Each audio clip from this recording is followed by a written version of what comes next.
আজি আমি আৰু কেইটামান প্ৰশ্ন আলোচনা কৰিম। প্ৰশ্নকেইটা হৈছে, হিৰণ তুমি কোৱা অসমৰ প্ৰথম মহিলা IAS বিষয়াগৰাকীৰ নাম কি? পাৰুল দাস। পাৰুল দাস শুদ্ধ উত্তৰ। ৰূপজ্যোতি তুমি কোৱা সংবিধানৰ কোন সংশোধনৰ জৰিয়তে ভোটাধিকাৰৰ বয়স 21 বছৰৰ পৰা 18 বছৰ কৰা হয়? 61তম সংশোধনৰ জৰিয়তে। শুদ্ধ উত্তৰ।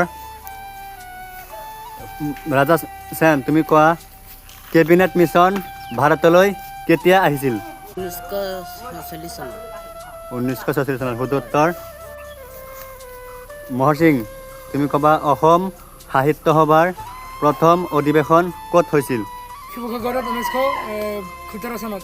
শিৱসাগৰত 1917 চনত শুদ্ধ উত্তৰ।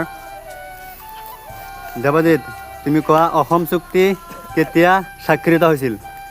1985 চনত। 1985 চনত শুদ্ধ উত্তৰ। ৰাহুল তুমি কোৱা সূৰ্যৰ নিকটতম গ্ৰহ কোনটো? বুধ গ্ৰহ।